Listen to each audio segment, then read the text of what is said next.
Ladies and gentlemen, good afternoon. Welcome to the farewell of 2020. As you all may know, every year when it comes to this time of month, I usually take a break for the whole month on social media. And the reason being is that the whole year, I'm usually promoting music, I'm posting hella pictures or videos on my social media, and when when it comes to the end of the year, I'm usually like drained. You know what I mean? And I feel like it's good to take a month off from all social medias. I mean, I have everything. I have Twitter, I have Instagram, I have Facebook, I have Snapchat. There's a new one that came out called Clubhouse, which is for like networking and stuff. So I downloaded that. So I feel like it's the time of year where I just come and I decompress from everything that's going on in the world.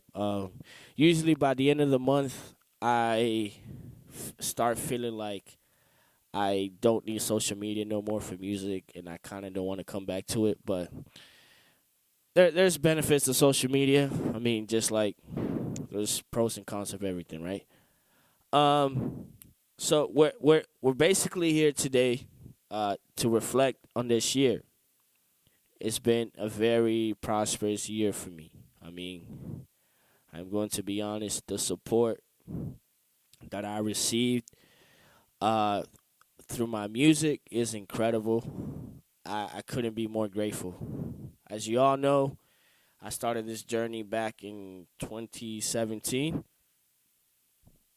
and at first, I didn't know much about music. I didn't know what I was getting myself into. All I knew is that I wanted to rap, and I sort of had a gift. You know what I mean? I'm still developing as a rapper, but I was trash. You know what I mean? So the continuous growth throughout the years has been amazing. Like I said, I couldn't be more grateful. So I'm glad that I made it here 3 years later, and I'm getting this amount of success with my music. To a lot of people, it might not be much, but to me, is quite amazing. So we're gonna reflect on some of the records we released, and yeah. So like around last year, I did the same thing. I took a break off, and then I came back with the year, and I started the year off with Bon Voyage. You know what I mean? I started the year off with Bon Voyage. So basically, that single was about my journey coming to America as an immigrant, and in 2007, right when the Great Depression hit. It's a recession or depression. I really don't know. I get those two mixed up. But I came around that time, and I wanted to talk about my journey as a Dominican immigrant that came when I came to the United States, and how I started fulfilling my music dreams, and how I started pursuing my goals, and you know what I mean, and how I basically wanted just to be on stage and inspire people, telling them my story. So that's what that single is about. Unfortunately, for some reason, it's not the fans' favorite. I don't know, but I told a story on that. You know what I mean? So Nick, open your Spotify up real quick, and then because I don't even know what catalog, my own catalog. It's crazy how much music I released. I mean, I can open it through here, but um, I don't have my phone. Huh? Yes. So after that, you know, I came out with "Old Religion." Now, this song, for some reason, is by far the fans' favorite. I have received like a great amount of support on this song. When I first released it, I didn't think it was going to do much. I didn't think it was going to uh, get any plays or anything. Like I just thought it was just going to be one of them songs like I vibe to. You know what I mean? But like the amount of support on that song, it is crazy. It got playlisted.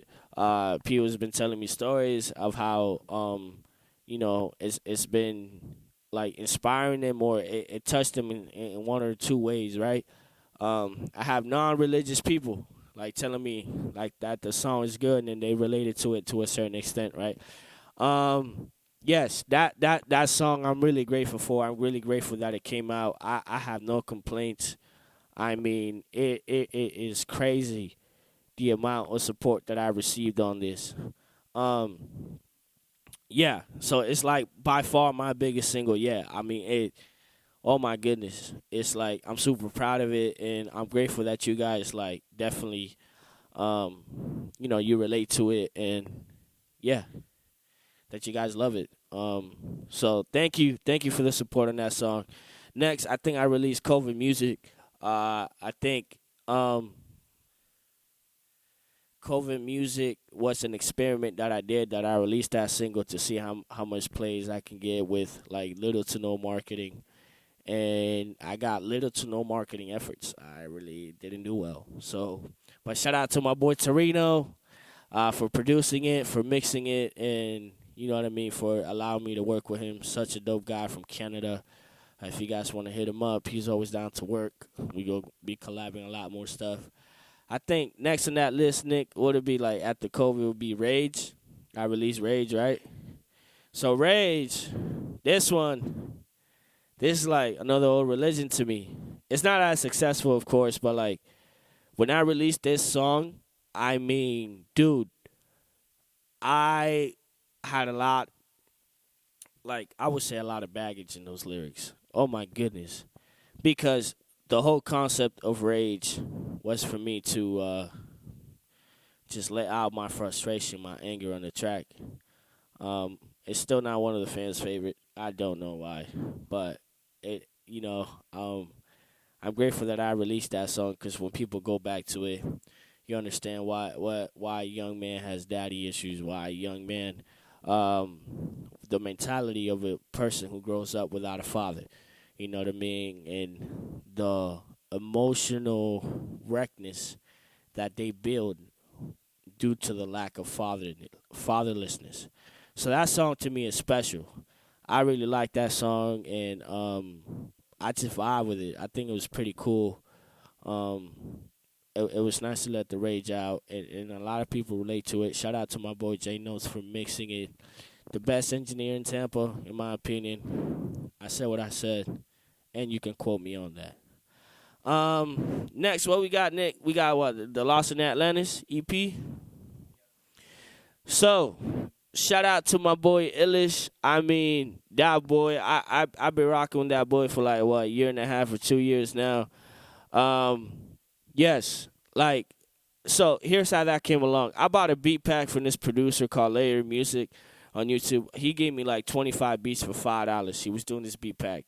So it was all pop, and I'm like, I released Hope last year, and that joint did very well, and it was very popish. And I'm like, okay, so if the fans want a little bit more pop, let's give them some more. And I'm not gonna say I'm here just giving them pop just because it works. I actually like pop. Big fan of pop. I like the music. I think it's legit. So I hit up my boy Illish, and I'm like, yo, let's make an EP. You know what I'm saying? I got a whole bunch of pop tracks. I think you're the right person. You can sing. You know what I mean? And I think we can both vibe on the record. So Lost in Atlantis came through. That single was basically about. I'm sorry if I'm backing away from the mic. It's a different mic, and I'm just trying to just like not be as breathy as possible. You know, I'll probably back up a little bit. But on that mic, it was. I mean, on that record, my bad. We had this concept of Lost in Atlantis. A lot of you might ask, well, it's a fancy title. To me, it was. You know, I came up with it, but Lost in Atlantis. So basically, what Atlantis is, it's a lost, sunken city in Greek mythology. A lot of people have been trying to find it for years. The city does not exist. Although I'm into theories, like I mean, we only discovered like less than 10% of the ocean, so that joint is probably somewhere underwater. Like I don't doubt it, but at this point in time, it does not exist. The city is non-existent. the whole point of that EP was to uh, really like emphasize the fact that we try to look for happiness, for joy, and all these having fulfilling things on earth in places that don't exist. You know what I mean? We try to find happiness in our jobs and money. Although it does bring happiness, I do agree that money does bring happiness. It does bring happiness, but it's such a momentary feeling and circumstantial feeling. You know what I mean? So yes, when people say money brings me happiness, I agree 100%. It does. But what doesn't bring you is joy. It doesn't fulfill you. You know what I mean? It doesn't give you meaning in life. You know what I mean? So like, yes, that EP came out of that place where, you know what I mean? It was a little summer record, but we had Still Here with Jekka Soul. You know what I mean? How I'm battling through my doubts and unbeliefs. You know what I mean? I did that. Then we have No Quitter. How we definitely not quitting on our dreams, but yet we still handing it to God because ultimately, uh, we should be ultimately satisfying Him, and that we should know that He's gonna take care of us. And then we have the Lost in Atlantis intro, which is basically an intro to dictate the whole story of the EP. And I had a lot of fun with that record. That record was it was really good. I think we reaching 3.5K streams on it on the whole project, and I'm like super proud of it. The people loved it. Like I said, it was fun to make. Thank you to everybody that joined. That joint was fun, and it was in my eyes. It's just like we executed it well. We did a pretty good job. So thank you for you guys for helping me out in Lost in Atlantis. Shout out to Illish, Michaela Penha. Shout out to my boy Brian Emmanuel. Very dope producer. Shout out to Jekka Soul. Thank you, everybody that's part of it. Next, what we have, Nick? We have what we have? We have Faith Without Sight too. Yeah. So Faith Without Sight too. Shout out to my boy Kevin Carey. That's like my brother. You know what I mean? That's my boy. You know, I know him for a long time. I mean, like, we close. Like, that's my homie. You know what I mean? Like, ride or die. Like, that's my boy. So, since the beginning of the year, after the whole George Floyd, Ahmaud Arbery thing happened, this country has been very divided. There's been a lot of tension through blacks, whites, Latinos. It's like we're all super divided, and I understand. There's certain circumstances that has led us to where we at now, and I wanted to dedicate a song that would, I don't know, bring perspective to the situation. I don't lean to one side or the other. I have my own perspectives. I have my own ideas about the whole situations. I just wanted to bring my 2 cents in, and I wanted to share my point of view because I don't know. I feel like, you know, I, I, I needed to put it on the beat, and I have collected enough thoughts to just like to put my 2 cents in. So I did, and my boy, you know, I told my boy Kevin we made a song, Faith Without Sight, Faith Without Sight, the regular one, back then, 2017, when I first released my first song about having my unbelief in God, how I'm waiting for God to come and just come and just take over me, overwhelm me, because at that time I didn't believe. You know what I mean? So I decided to switch the script and make a song, Faith Without Sight, too. So, you know, God can give us faith without sight in the situation. In the midst of what we see, that may He give us faith for the things that we don't see. You know what I mean? May He give us faith to be in the promises that we don't see and we won't see, you know what I mean? Because God ultimately will take care of us. So the song has more than one meaning. My lyrics, they might point just to one meaning, but it has multiple meanings, and it's for you guys to decide. That single did amazing. You guys loved it. It got definitely like a bunch of playlists. I'm just grateful for it. And you know, I'm just glad that it got released. So yes, that's another one. And the last song for the year, I think it's Pink Roses, right, Nick? Yeah? All right. Let's take a drink real quick. Last song for the year, Pink Roses. So, little story behind Pink Roses. That song has been written for like a year. I well, the first verse at least. Me and my homies took a trip to Orlando last year in December. We had like a 3-day weekend collaborating. We were doing stuff. We were on decided to participate and and work as a collective. Uh, and somebody decided to buy a whole bunch of beats and got a beat pack, and we worked on the beat pack. And Pink Roses is one of the beats, and somebody picked it before me, and then maybe a couple of weeks later, I decided, yo, is anybody singing on this, rapping on it? Long story short, I took the beat. Okay, I just took it. Okay, somebody gave it to me. I just took it. Like no cap, right? No cap. So, a couple months later go by, I wrote my first verse to it. I show my boy. He's like, I'm not really feeling the song right now. It's just like it's non-descriptive and everything like that. So I'm like, all right, whatever. I need somebody who can sing the hook. All right, I hit one person up. And he's like, yeah, I'm down, but we never really got to do the song like that. Then I hit my girl Jekka So. You know what I'm saying? When I need hooks, I hit her up, bro, 'cause she can sing, and then like she brings that vibe that I really want into the song. So she made the hook, and when I heard the hook, I'm like, let's get it. So I wrote that second verse, and when I was writing the second verse, it was like I wanted to bring something like Pretty Little Fears with Black and J. Cole. I made it my own, and I'm like, all right, lit.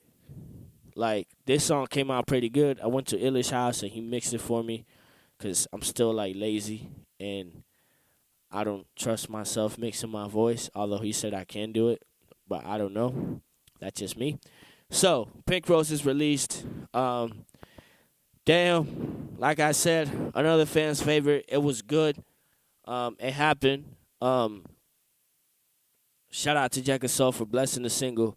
It's basically for the single people out there that are like they have trouble with commitment. And for me, I don't date around or fool around, but like for me, it's hard to date because it's harder for me to get my heart out to people. So I just decided to make a song about that and to make it for my future wife because I want to tell her like when I see her like I'm not afraid to commit to you. Like I want to spend the rest of my life with you. Like that's what I believe as a Christian. You know what I mean? I want to be the best husband like I can for you. You know what I mean? And I pray that God, makes me into the man that you need. You feel me? It's about to be poetic. But yes, that was Pink Roses. And technically that's my whole catalog for this year. And the amount, like I said at the beginning, the amount of success that I have received is freaking, I couldn't imagine it. It's very reassuring that this is what I'm supposed to be doing. Although doubt kicks in my head all the time. All the time. I promise you, like it's like every other day, like I want to quit, like because I just don't see it sometimes. Like this is not for me, what I be telling myself. But luckily I have people reassuring me and I think it's pretty cool. So I just want to say thank you. This is a video to thanking my fans, to shouting y'all out because without y'all this wouldn't be possible. I want to thank my supporters.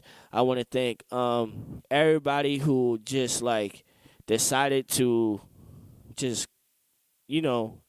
click on my music and actually listen to it because a lot of people they say they will say they support, but really, and I don't mind people not liking my music. Like that's okay, you know what I mean. But I'm just grateful for the ones that like, are true fans and just support me. Like that means a lot.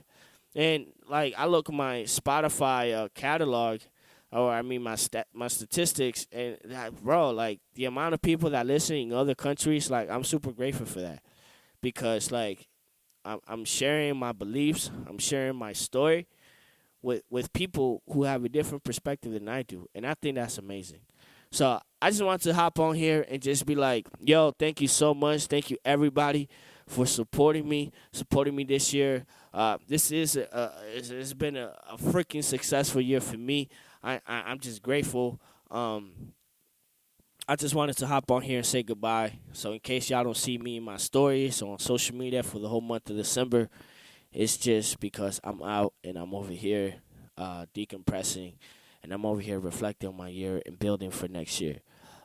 because that's what we do as artists, right? Um, so thank y'all, thank you guys so much.